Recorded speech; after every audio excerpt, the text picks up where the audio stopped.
to What the Fertility Season 4. This morning, we're sitting down with Erin, an Arizona and California native who is joining us all the way from Hawaii this morning. Erin is a fertility advocate who will share her experiences with recurrent pregnancy loss, diminished ovarian reserve, a uterine septum, and IVF without and now with donor eggs. So, welcome, Erin. You've been on quite the path to grow your family. Yeah, yeah, for sure. It's been a wild 2 years. Yeah, I feel like I first found you on Instagram because you're very vocal in terms of sharing your journey and all the details, which is amazing. That's kind of how me and Amanda got started as well. But if you'll take listeners back really to the beginning, probably before you started sharing on social media, when you first were like, okay, this is going to be a longer journey than I thought. So that took me a minute to realize because I got pregnant the second month trying. But then I had a very traumatic miscarriage, and all miscarriages are traumatic, but I had sepsis and it lasted 14 weeks.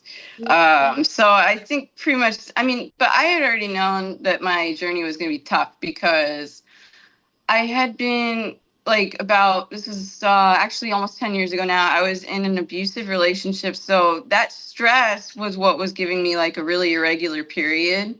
But I didn't know, so I went to the hospital because I was just having very random bleeding, and they gave me an ultrasound, and they're like, "Oh, your uterus is heart shaped," and I'm like, what does that mean? And then they're like, "Oh, it could affect your ability to have children," and I'm just crying, and I don't know what's wrong.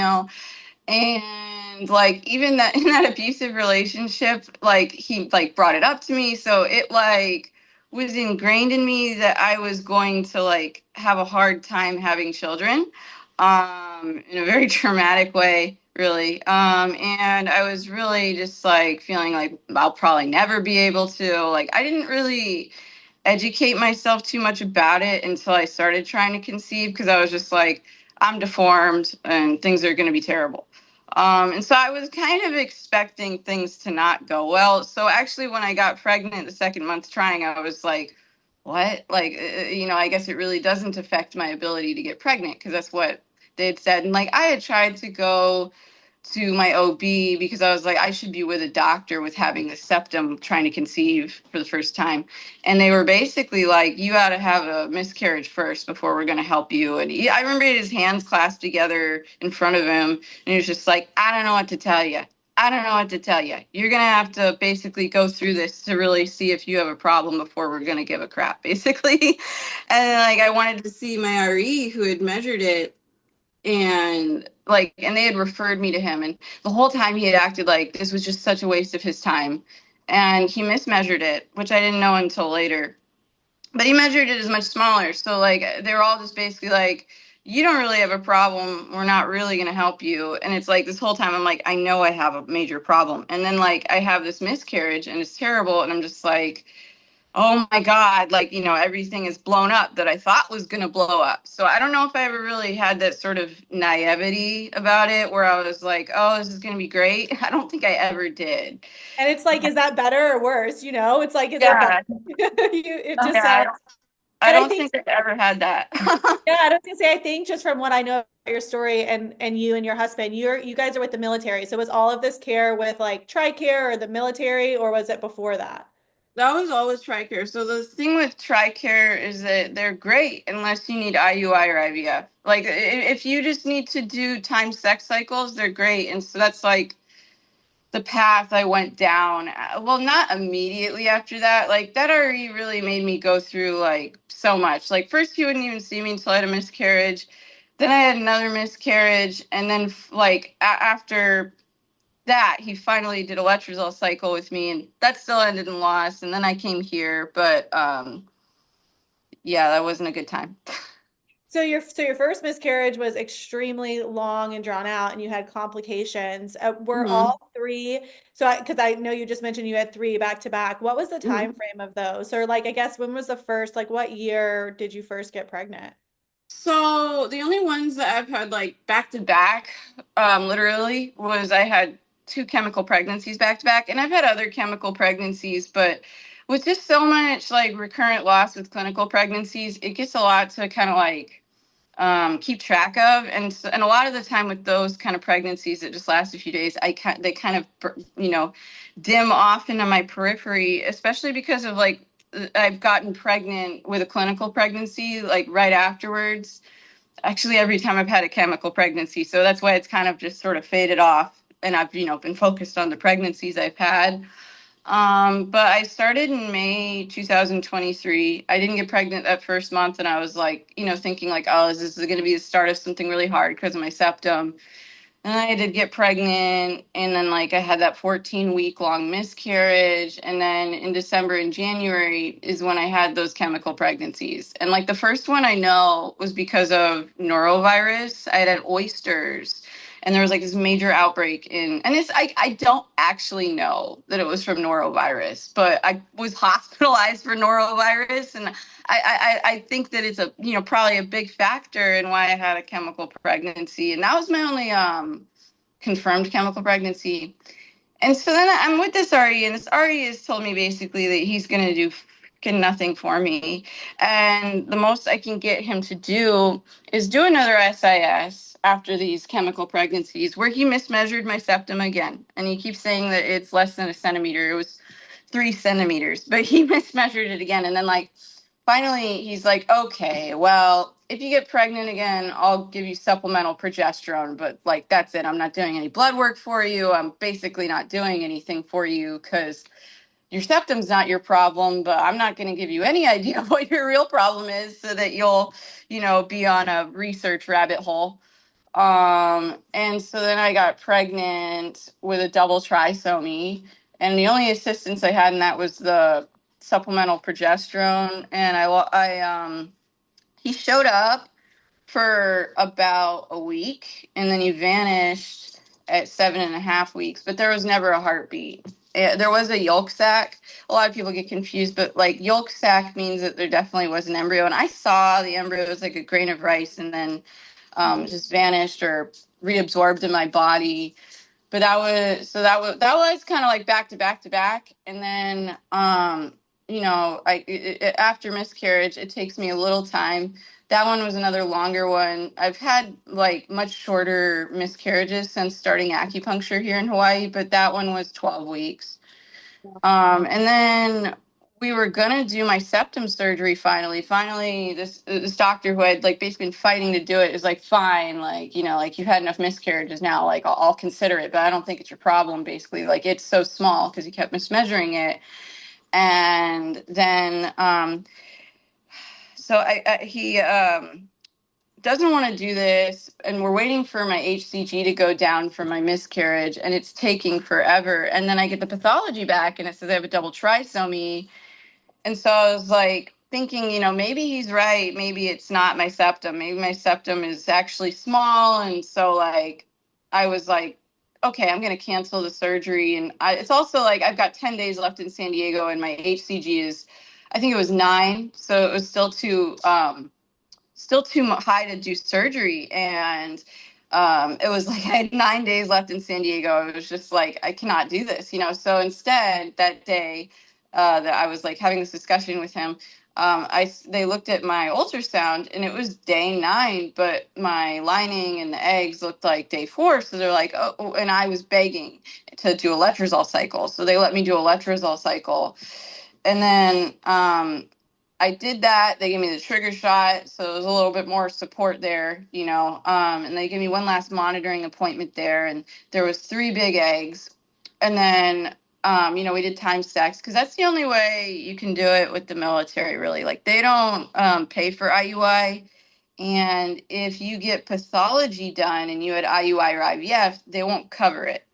So I was really wanting to avoid doing IUI or IVF because I wanted to get that pathology if I had a miscarriage. So we did time sex because I was worried about having a miscarriage, which, I did. But it ended up being twins. And so I experienced vanished twin syndrome, and one vanished at 5.5 weeks. And that, who knows, that may have been a genetic thing, like, or it may have been what they think killed the other one, which was my septum, because she was genetically normal and she had a heartbeat for a few days. It was 108, like 6.5 weeks. And then um, the next week I went for my first OB appointment and she was like vanished, not completely, but it was like much smaller and there was no heartbeat. And so that was devastating. But then like I got the pathology back and it showed that she was normal. And I found my doctor here who was just like so shocked that I hadn't had my septum surgery done. She was just like, why wouldn't you have your septum surgery done? That should be like the first course of action that you would do after having losses. Why wouldn't he remove your septum? Yeah, because at this Um, point, how many like you had how many losses at that point? I had three clinical losses and two of the chemical pregnancies, I guess, at that point. I went on to have more chemical pregnancies later, but like, or I had, I think, like ones in the, it's like that one, like trying to think about how many chemical pregnancies I've had, it gets kind of confusing in my Well, brain. and But that's when I must have found you on Instagram because you had been pregnant with twins at that point. You didn't know you had miscarried, and I've gone through recurrent pregnancy loss, and I think it's so important how you have like kind of shared like if it's a septum or is it the trisomies, and that's so important with recurrent pregnancy loss. I think yeah, emotionally too, because you're like, is it me anatomically? Like, am I like anatomically, is there something that's like causing these babies to miscarry, or is it like which I guess it could still technically be your genetics, right? Or your eggs, but it's yeah, like, or do I need to test these babies so that I kind of know which route to take? And I think that's ultimately where your story ends up.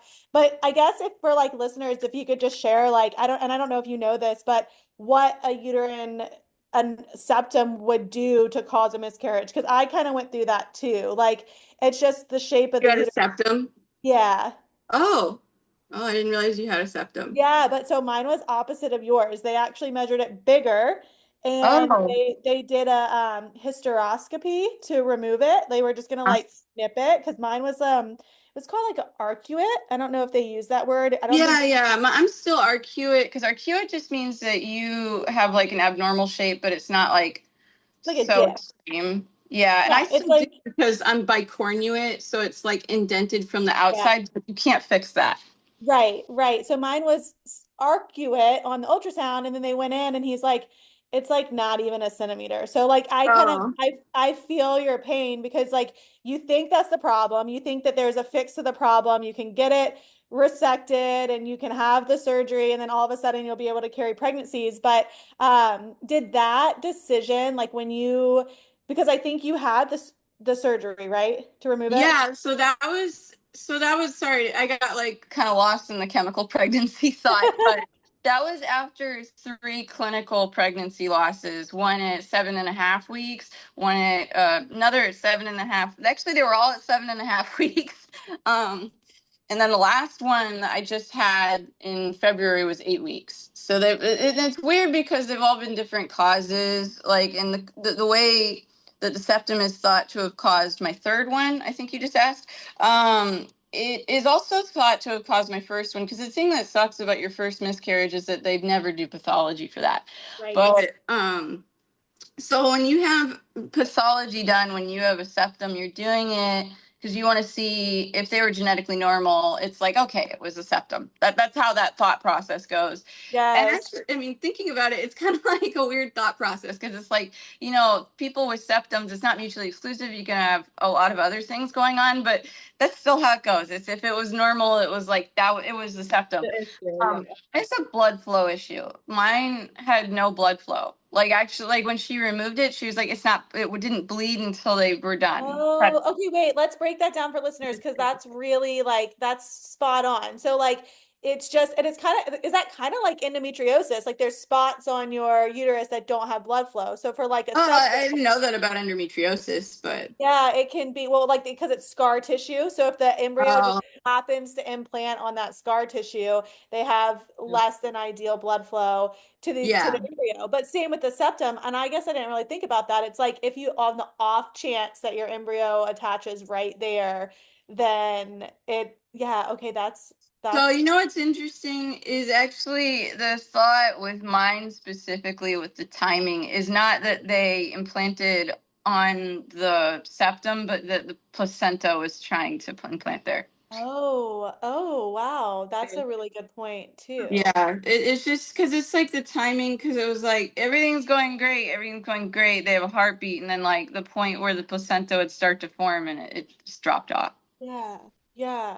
Okay, so you did have it removed though, because you said when they Yeah. went in, it was way bigger. Yeah, oh, that was in October, so that was a few months after my first loss. Sorry, third loss. I started doing acupuncture at that point, and that started making things much quicker in terms of the HCG drop down. Of course, that's anecdotal, but like I think it is the reason that it's quicker because that miscarriage only lasted 6 weeks. The most recent one only lasted 4 weeks, like for HCG to go down to zero. So that was pretty good.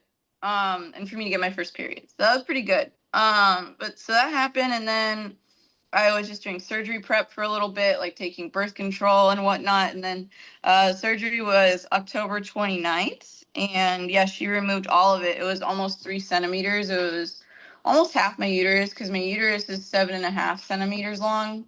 Oh, wow. So it was really large. And my doctor was like, kind of like, and she was right, and to say that, like, yeah, this has been the issue all along, and it kind of had been somewhat in the sense that, the one genetically normal baby for sure, although they had runs of homozygosity, but that doesn't lead to miscarriage. That's just like a marker, maybe a marker of recessive conditions. But, and we don't have any genetic diseases shared, so that's more like you would think that they could have more recessive conditions like Crohn's runs in my family and stuff like that, but they were genetically normal.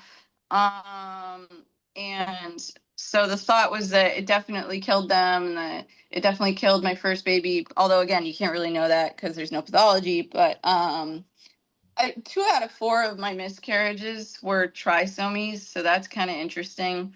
But the thought before my fourth pregnancy, which ended up being a trisomy, was that it was my septum. And I got pregnant really, really fast after surgery, but they ended up being trisomy 16.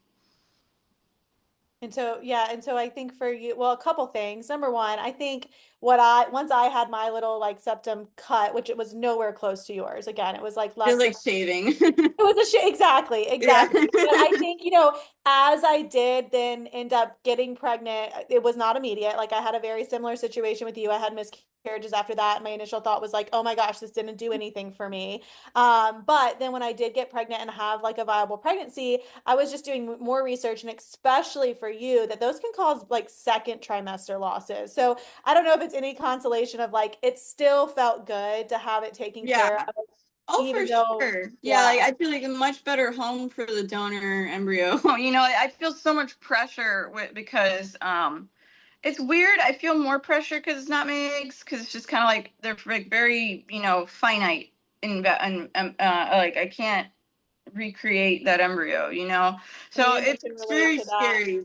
I'm Yeah. very glad that there's no more septum, because my doctor in San Diego, oh my God, I'm just so glad that I left, because he was like not wanting to do anything about my septum, but he wanted me to do IVF. And now just looking back, I'm like, oh my goodness, like I can't imagine how I would feel like going into a transfer with a septum. And I think it would have likely killed them. So it's just like, And so I many am people glad I did do. that. And that's why I kind of introduced you as a fertility advocate, because I've noticed so much that you do your own research, you dig in, you don't take the physician's word for like face value. And some people do. And some people will do 3 rounds of IVF and they have like stage 4 endo, or they have this Yeah. uterine septum. So, okay, so I know you've just shared that you did IVF and now you're sharing that you did donor. So at Yeah. what point did you make that decision?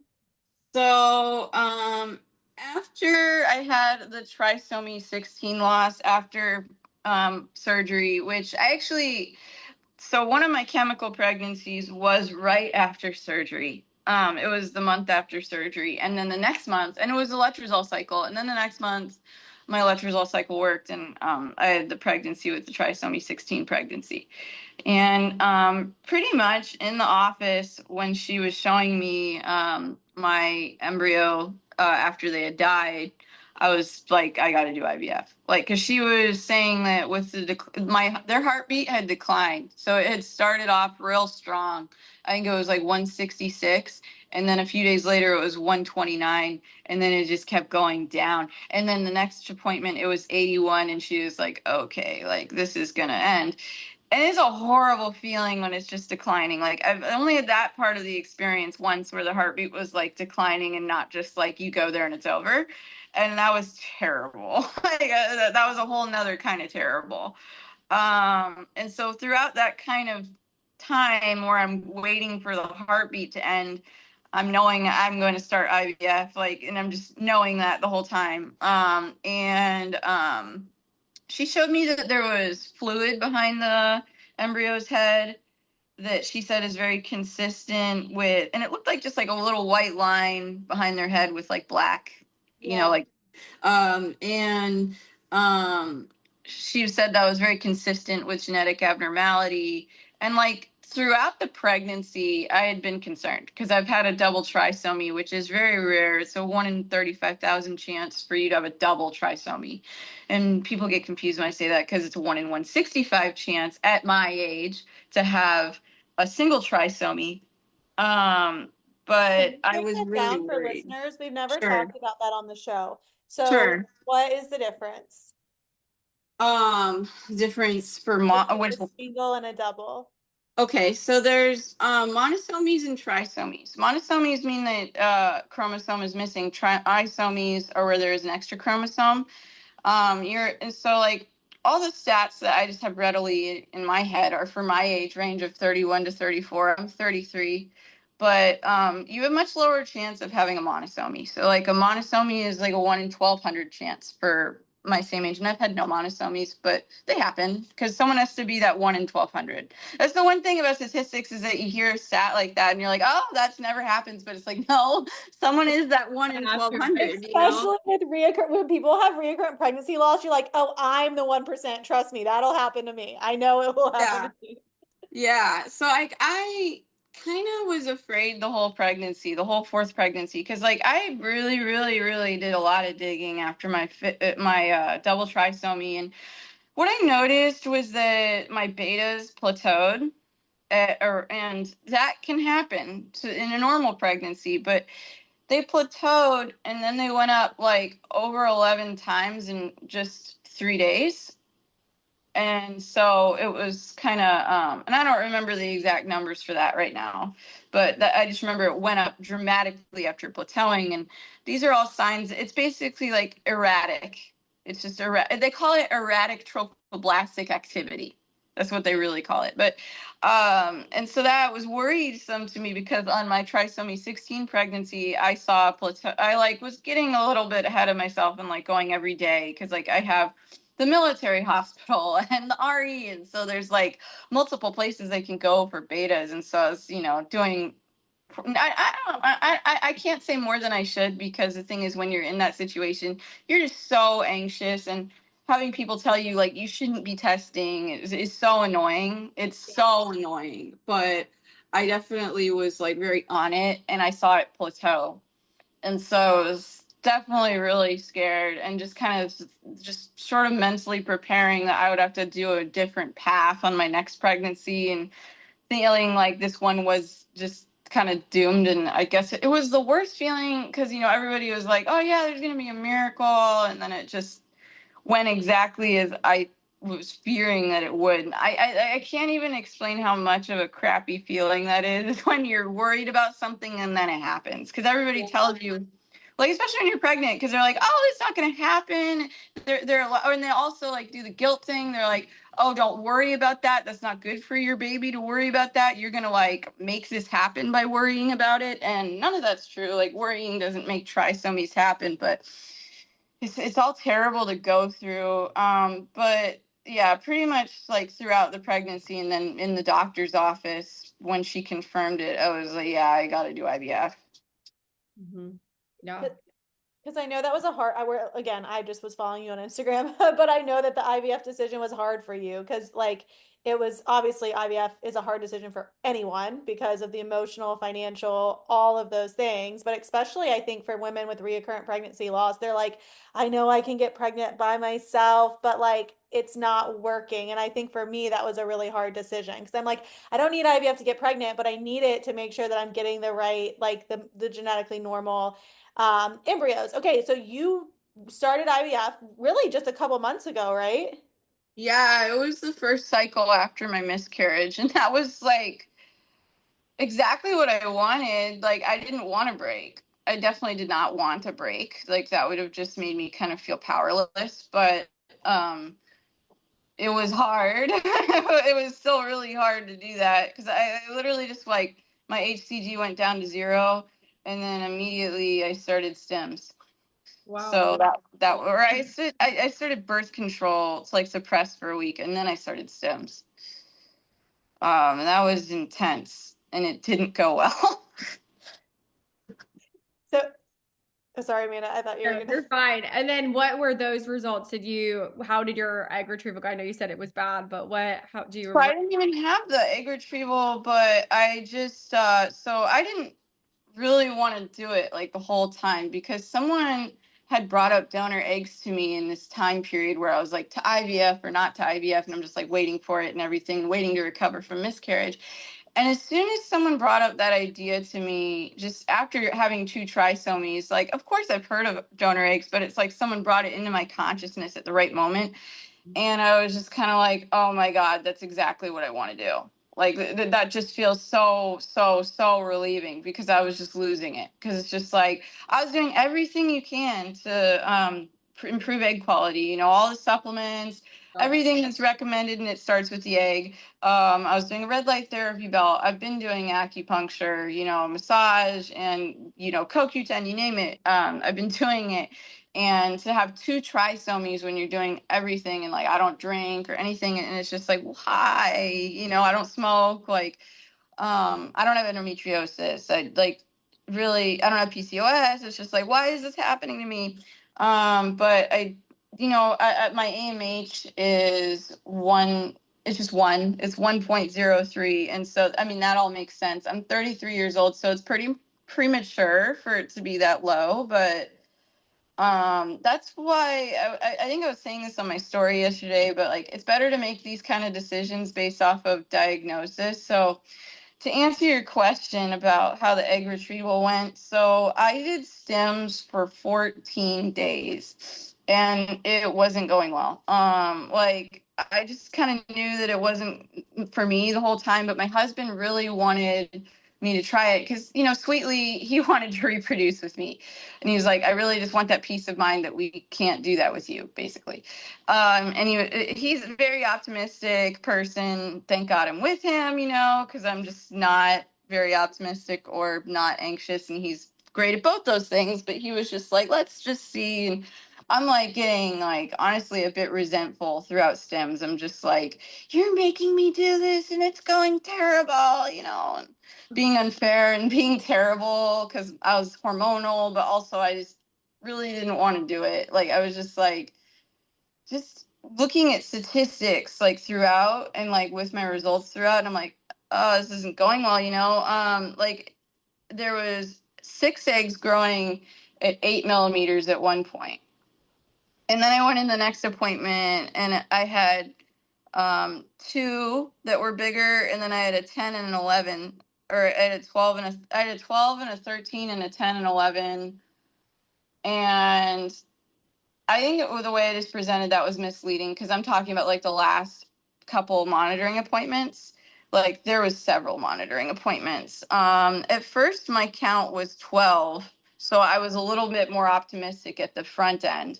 But then everything was very slow growing, and so when we were at like Stims day 13 is when we're seeing that I just have a 10, an 11, a 12, and I think it might have been 14. So I really thought like it was highly likely I was just going to end up retrieving 2 eggs. And I was looking into all the statistics for that.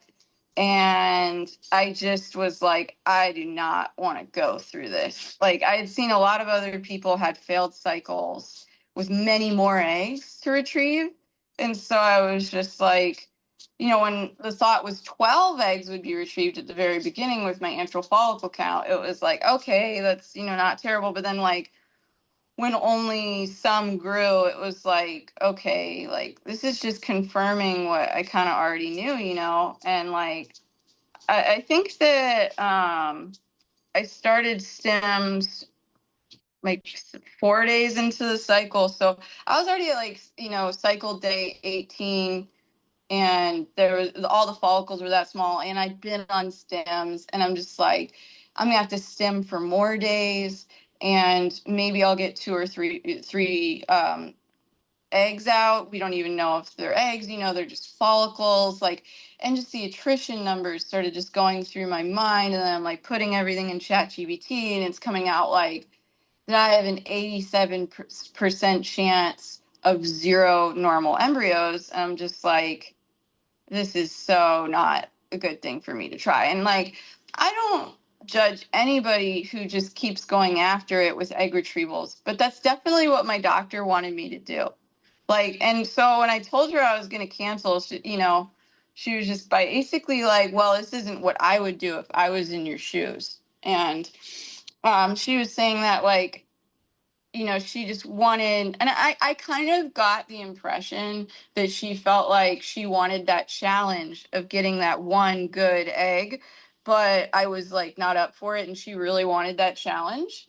I kind of remember like at the end of the appointment, she was like, I have to go and do an egg retrieval. Like the way she said it, like she was like bitter, but then like as I was telling her, like I wanted to do donor eggs at that point, and she was saying that this is much, a sensible option. Like she was saying, like it's the best option in terms of just being smart. And I was like, yeah, that's what I want. I just don't really want to face any more like pain, and it's still a possibility, but I just didn't really want to like go through it with getting the Go, call I mean, like you lost all your yeah, eggs. like an egg Yeah, retrieval, like go through anesthesia, go through the actual like invasive egg retrieval process, and then wait for like 9 days to find out.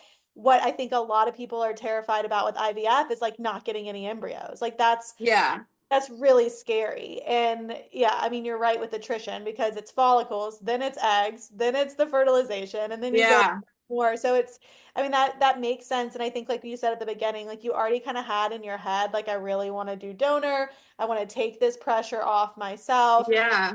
And so, We how does that reserved my feel? donor in the cycle. Like that's how ridiculous it was. I reserved my donor like halfway through stems. Like You I just knew. knew it was not I feel like going to that's work out. yeah.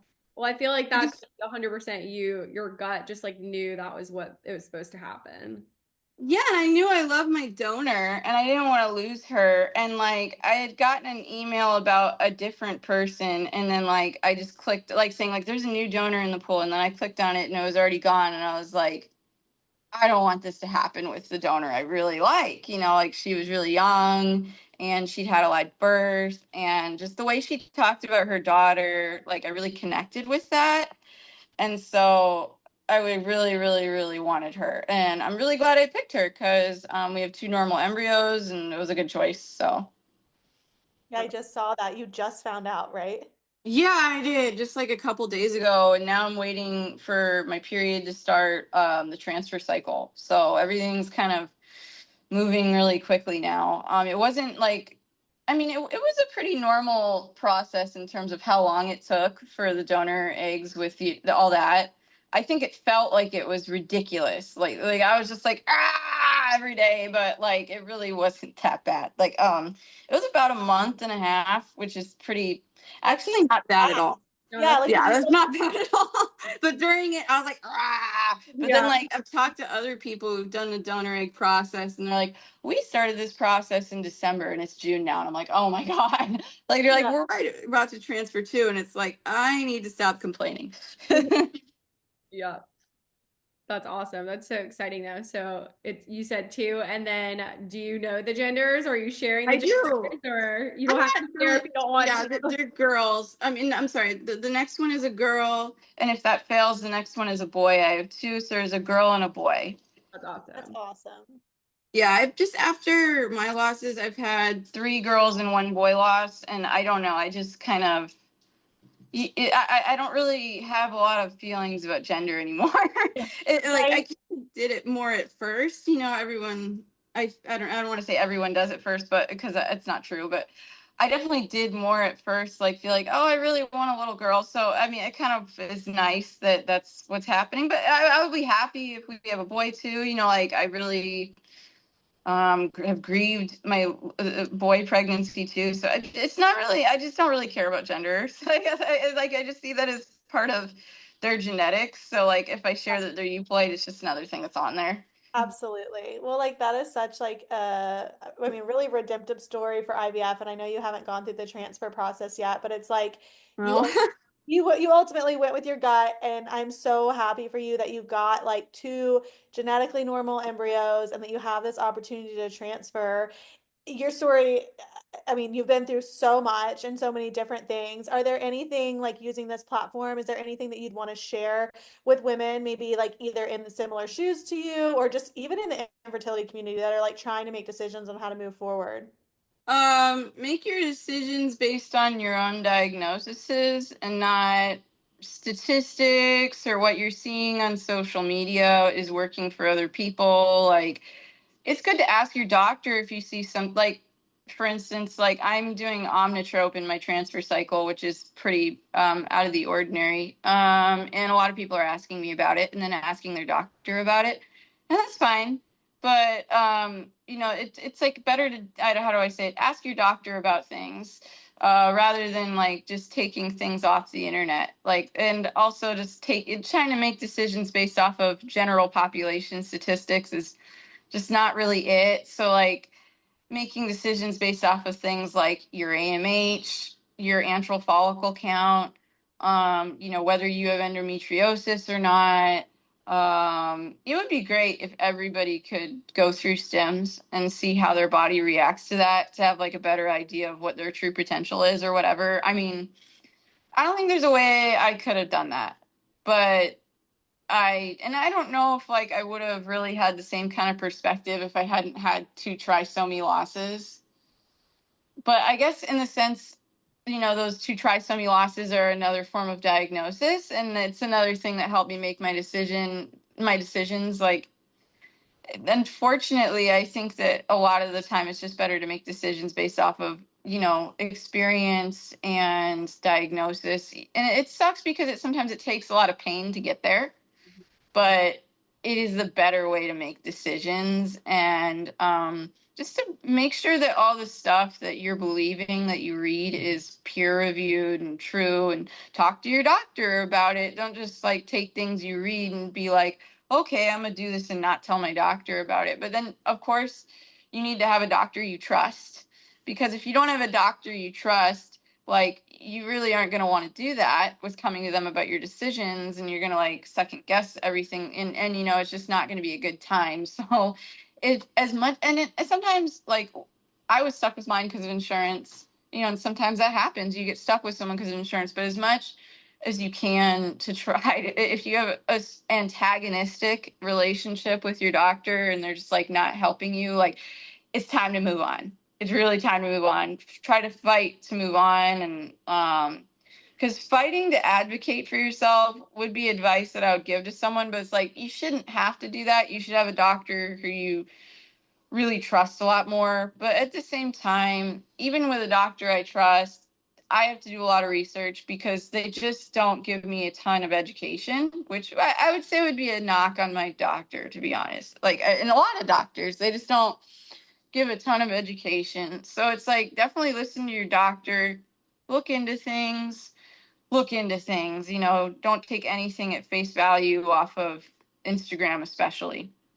I was gonna say that's amazing advice because Instagram is such a powerful tool, but then you do see that copy and paste. Like we get DMs all the time, like you did exactly what? What was that medication? I'm like, I know that worked for me, but like your history is super different. We have totally different diagnoses, and I think Amanda and I are huge advocates for that second opinion as well. And I know you didn't necessarily. A lot of people don't have that choice, but like if you're taking this stuff that you're seeing on social media or seeing on Google or whatever, and you're like, hey, could this work for me? And they're just like completely shutting you down around instead of saying, yes, it could, or no, like that's totally not an answer for you. I think both is really helpful for them to say like yes and no, but to have that open communication with their patient. So that's awesome advice. Thank you. Yeah, I think the good sign for a good doctor is willing to do testing. Like that's a very good sign. Like if they're willing to explore your curiosity and to be like, okay, well, we'll see if you have this issue.